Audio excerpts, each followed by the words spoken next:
कि आज इस देश के अंदर कुछ लोग एक ही फूल को खिलाना चाहते हैं, बाकी फूलों को मसल देना चाहते हैं। अब उस बुलबुल की जगह पर उल्लू आ गया है। जहां बुलबुल नहीं होगा उल्लू होगा। तो कहा है शायर ने कि बर्बाद गुलिस्तां करने को बस एक ही उल्लू काफी है, और हर शाख पे उल्लू बैठा है, अंजामे गुलिस्तां क्या होगा। मैं अध्यक्ष जी एक बहुत ही मजलूम कम्युनिटी का हूं और आज बहुत ही सताया हुआ हूं, अनटचेबल हो गया हूं। मेरे बारे में कोई बात करेगा तो मेजॉरिटी कोर्ट ही चला जाएगा। क्या गलती किया हमने, हम समझ नहीं पा रहे हैं कि ऐसा क्यों हो रहा हमारे साथ। हम ही वो लोग थे जिन्होंने इस देश के अंदर, जब सुभाष चंद्र बोस जी बर्मा में उन्होंने अपनी फौज बनाई थी, तो सबसे पहला चंदा देने वाला मुसलमान था, जिसने 1,25,00,000 रुपया उस जमाने में दिया था कि अंग्रेजों को भगाने के लिए आपकी फौज को मेरी तरफ से ये डोनेशन है। हम ही थे वो। कौन सी गलती किया हमने, रोजाना हमारे ऊपर इस तरह की वार किया जा रहा है। अरे हम ही थे वो। जब चाइना से जंग हो रही थी, मुझे याद है कि मैं आजमगढ़ में छोटा सा था। आजमगढ़ में पुल के पास एक साधु बाबा की मंदिर थी, और साधु बाबा बेचारे उस पर चलते थे, साइकिल पर चलते थे, उनका एक पैर लूला था, और हम लोग उनके साथ उनकी साइकिल के पीछे गलियों में भागते थे कि चंदा दो, भारतवर्ष की चाइना से लड़ाई हो रही है। छोटा सा था, याद है मुझे।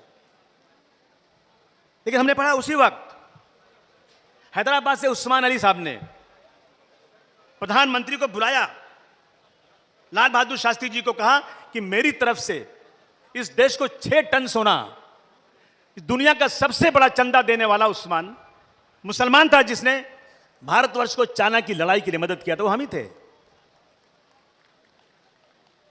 गांधी जी ने जब स्वदेशी आंदोलन का ऐलान किया, तो वो जो आज अपने आप को ये लोग इस देश का बहुत बड़ा समर्थक समझते हैं, उन लोगों ने जेल से चिट्ठी लिखा कि हमें छोड़ दो, हम गांधी जी के स्वदेशी आंदोलन का मटिया मेल कर देंगे। आज वो हमसे सर्टिफिकेट मांग रहे हैं।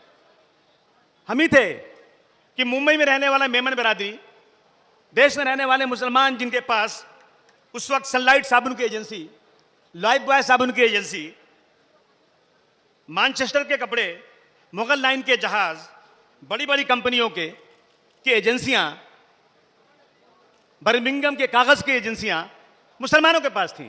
लेकिन जैसे गांधी जी ने ऐलान किया कि हमें देश में स्वदेशी आंदोलन चलाना है, विदेशी कंपनियों को बंद करना है, मुसलमानों ने एक एक कंपनियों को उससे उठा के एजेंसियां वापस कर दिया, और वो दिन है आज का दिन है, मुसलमान गरीबी के नीचे आ गया। लेकिन आज क्या हमारे साथ हो रहा है?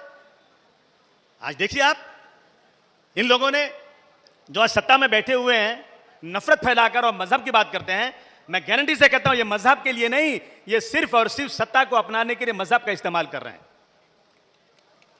ये देश को बर्बाद कर देंगे ये लोग। देश का जीडीपी नीचे हो गया। कुछ लोग, अभी मैं कल पढ़ रहा था अखबार में, चपरासी की नौकरी थी, चपरासी की, बीए पढ़ा लिखा आदमी, एमए पढ़ा लिखा आदमी, पीएचडी किया हुआ, हाईली क्वालिफाइड, लाइन में खड़ा है। क्यों? कि नौकरी नहीं मिल रही है, मैं चपरासी की नौकरी करना चाहता हूं। 70 सालों में सबसे ज्यादा अगर इस देश के अंदर नौकरी छीनी गई है तो इस सरकार में छीनी गई है दोस्तों।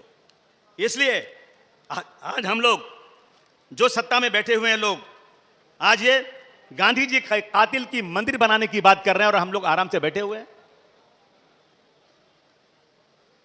गांधी जी ने कहा था हिंदी और उर्दू 2 बहनें हैं। सर सैयद अहमद खान साहब ने कहा था कि ये इस देश में हिंदू और मुसलमान 2 आंखें हैं, अगर एक आंख भी खराब हो गई तो ये देश बदसूरत हो जाएगा। लेकिन आज सत्ता में बैठे हुए लोग मुसलमानों के साथ जो अत्याचार कर रहे हैं, मैं समझता हूं शायद हिस्ट्री में ऐसा कभी हुआ नहीं होगा। मैं गुजरात में जब दंगे हुए थे, मैं गया था। नेताजी, उस वक्त अमर सिंह जी थे, देवगौड़ा साहब थे। हम लोग जब गए थे गुजरात में, तो उस वक्त नेताजी को जाने नहीं दे रहे थे।